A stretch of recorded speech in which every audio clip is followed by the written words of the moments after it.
ಒಂದು ತಪ್ಪು ಹೆಜ್ಜೆಯ ಅಪರಾಧ ಲೋಕ. ನಿಜ, ಒಂದು ತಪ್ಪು ಹೆಜ್ಜೆಯ ಅಪರಾಧ ಲೋಕ. Dating ಆಪ್ನ beauty trap, black mail, ಕೋಟಿ ಕೋಟಿ ಸುಲಿಗೆ.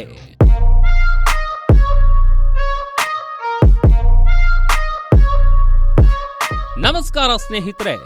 ಡೇಟಿಂಗ್ ಆಪ್ನಲ್ಲಿ ಪರಿಚಯವಾದ ಮಹಿಳೆಯೊಬ್ಬರು ಪುರುಷರನ್ನ ಹನಿ ಟ್ರ್ಯಾಪ್ ಮಾಡಿ ಬ್ಲಾಕ್ ಮೇಲ್ ಮೂಲಕ ಕೋಟ್ಯಾಂತರ ರೂಪಾಯಿ ವಸೂಲಿ ಮಾಡುತ್ತಿದ್ದ ಆರೋಪದ ಪ್ರಕರಣವೊಂದು ಬೆಳಕಿಗೆ ಬಂದಿದೆ.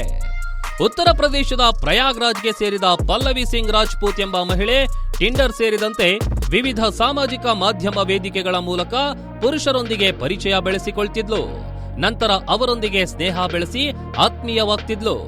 ಸಂತ್ರಸ್ತರು ನೀಡಿರುವ ದೂರಿನ ಪ್ರಕಾರ ಆತ್ಮೀಯವಾಗಿ ಖಾಸಗಿ ಕ್ಷಣಗಳ ಸಂದರ್ಭಗಳಲ್ಲಿ ರಹಸ್ಯವಾಗಿ ಫೋಟೋಗಳು ಮತ್ತು ವಿಡಿಯೋಗಳನ್ನ ತೆಗೆದುಕೊಳ್ಳಲಾಗ್ತಿದ್ಲು. ನಂತರ ಇದೇ ಫೋಟೋ ಮತ್ತು ವಿಡಿಯೋಗಳನ್ನ ತೋರಿಸಿ ಸಂತ್ರಸ್ತರನ್ನ ಬ್ಲಾಕ್ ಮೇಲ್ ಮಾಡಲಾಗ್ತಿದ್ಲು ಎನ್ನಲಾಗಿದೆ.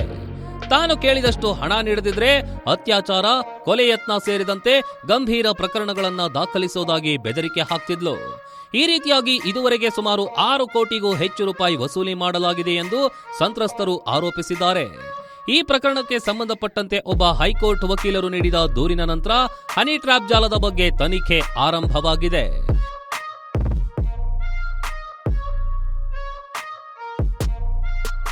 ಇನ್ನು ಆಕೆ ನೀಡಿದ ಕೆಲವು ದೂರುಗಳ ಆಧಾರದ ಮೇಲೆ ಈಗಾಗಲೇ 5 ಜೈಲು ಸೇರಿರುವುದಾಗಿ ತಿಳಿದು ಬಂದಿದೆ. ಇನ್ನು ಪಲ್ಲವಿ ಸಿಂಗ್ ರಾಜ್ಪೂತ್ ಅವರು ಸ್ವೀಟಿ ತಿವಾರಿ ಸೇರಿದಂತೆ ವಿವಿಧ ನಕಲಿ ಸಾಮಾಜಿಕ ಮಾಧ್ಯಮ ಪ್ರೊಫೈಲ್ಗಳನ್ನ ಬಳಸುತ್ತಿದ್ಲು ಎಂಬ ಮಾಹಿತಿ ಲಭ್ಯವಾಗಿದೆ. ಈ ಜಾಲದಲ್ಲಿ ಇನ್ನಿಬ್ಬರು ಮಹಿಳೆಯರು ಹಾಗೂ 2 ಪುರುಷರು ಸಹಕರಿಸುತ್ತಿದ್ರು ಎಂಬ ಮಾಹಿತಿಯೂ ಹೊರಬಂದಿದೆ. ಈ ಪ್ರಕರಣ ಬೆಳಕಿಗೆ ಬಂದ ನಂತರ ಸಾಮಾಜಿಕ ಮಾಧ್ಯಮಗಳಲ್ಲಿ ಕೆಲವು ಫೋಟೋಗಳು ಕೂಡ ವೈರಲ್ ಆಗ್ತಿವೆ. ಹಾಸಿಗೆಯ ಮೇಲೆ ದೊಡ್ಡ ಪ್ರಮಾಣದಲ್ಲಿ ನೋಟಿನ ಕಟ್ಟುಗಳನ್ನ ಇಟ್ಟಿರುವ ಫೋಟೋಗಳು ಹಾಗೂ ಮಹಿಳೆಯೊಬ್ಬರು ಕೈಯಲ್ಲಿ ಆಯುಧ ಹಿಡಿದಿರುವ ಫೋಟೋಗಳು ಸಾಮಾಜಿಕ ಮಾಧ್ಯಮಗಳಲ್ಲಿ ಹರಿದಾಡ್ತಿವೆ.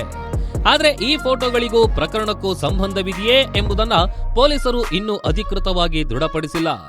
ಸದ್ಯ ಈ ಆರೋಪಗಳ ಕುರಿತು ಪೊಲೀಸರು ಪ್ರಕರಣ ದಾಖಲಿಸಿಕೊಂಡು ತನಿಖೆ ಮುಂದುವರೆಸಿದ್ದಾರೆ.